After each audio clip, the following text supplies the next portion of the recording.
Hey, what's up, y'all? It's August 4th. What's happening in the world? Dear Diary, a vlog. I want to catch you up to speed. Two things that have been on my mind. It's been a pleasant day for the most part. Finally, the heat wave is gone, and we can rejoice the penultimate finale of summer. So, two things have been on my mind today.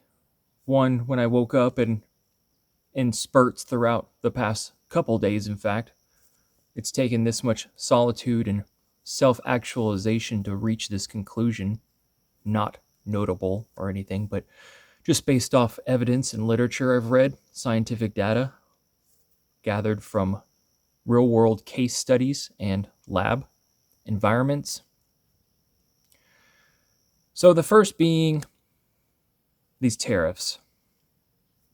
I should overstate that because it is another nail in the coffin to this country. The economics are going to be completely screwed as if they aren't already.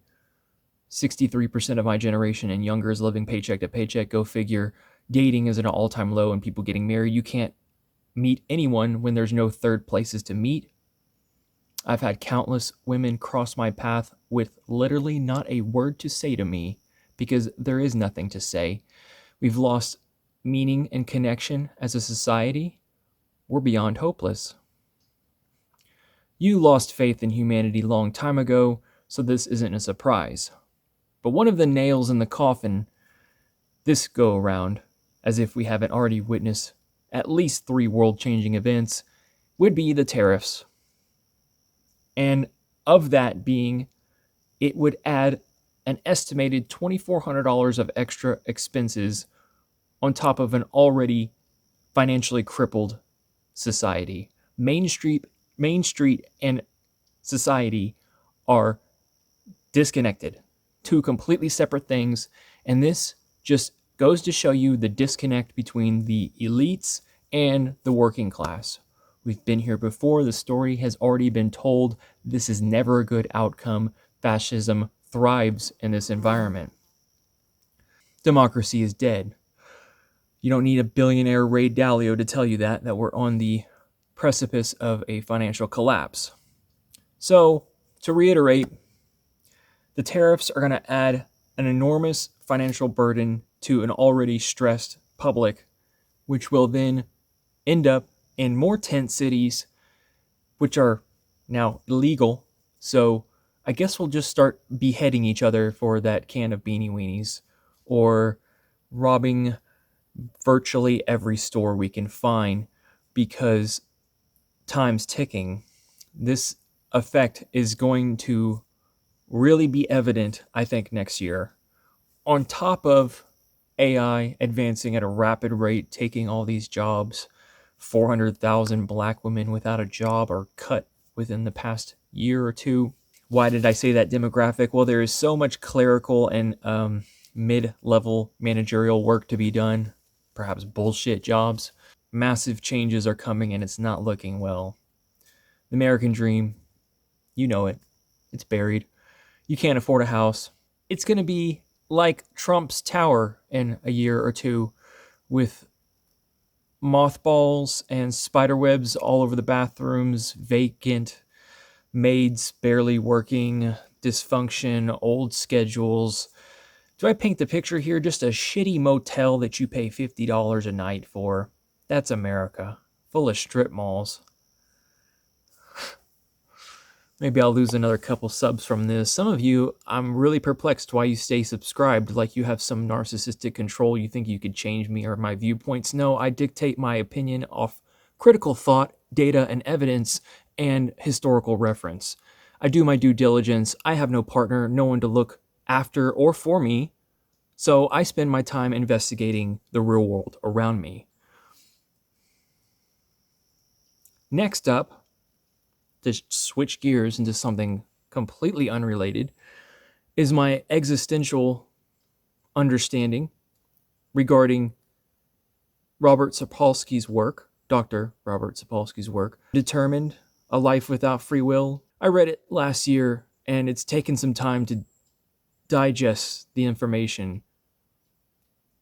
but something I guess I was afraid of, thinking that I was special, perhaps. I'm not. Obviously, I'm not complaining. I'm telling the fucking truth.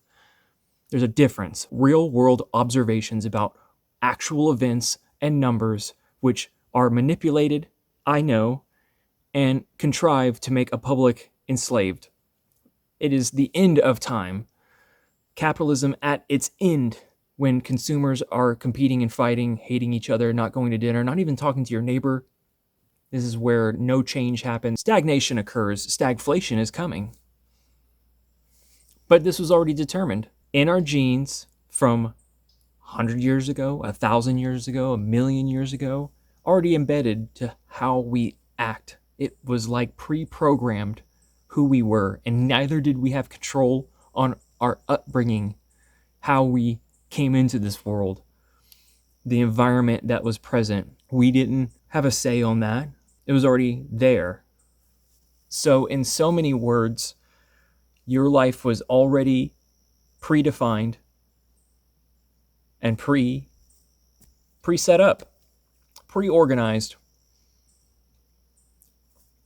So that's not new. What an additional realization for me, and this would certainly ward off lots of women. I mean lots, probably almost all of them, to inform them that their dreamy, idyllic vision of true love or meeting someone out of the universe, as novel as that is, was already preordained.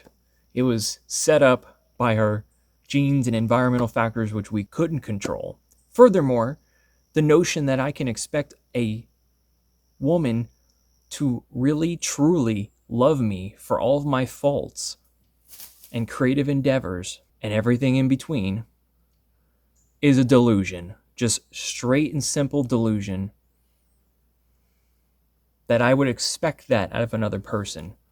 That they would have the pre-organized genetic phenotype and protein synthesis designed to make this human being walk the earth and somehow be infatuated with me, and even more so define love as my needs being as important as hers. I'm a fucking anomaly. She's an anomaly, and we were already pre-set up. Get what I'm saying? It's pretty black pill, but it's taken me this long to just swallow it. The notion that I can realistically expect another human being to have been pre-designed, and environmental factors growing up, the schooling, the trauma she endured, everything, to love me.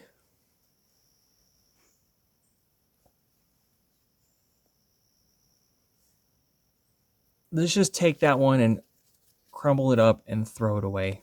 Which path are we taking now? Where are we going, Marvin Gaye? Into absolute oblivion. Thank you guys for hanging on with two extreme modes of thinking, predictive analysis using factual data, real-world observations, and scientific literature to reorganize my way of life. I'm grateful for this community. Lots of word salad today. Mr. Jordan Peterson says in his lectures that you should have a family, a career, a house. But what if all or almost all of those are fucking unattainable? What then? Mr. Peterson, you become a sage. You define the parameters of your own life and what you value. There was an excellent presentation about this. A woman from TED Talks talked about how to live. You define that. And again, I'm not complaining. This is just factual truth-telling. There's a difference. That's projecting. Thanks for hanging out. I'll talk to you guys later.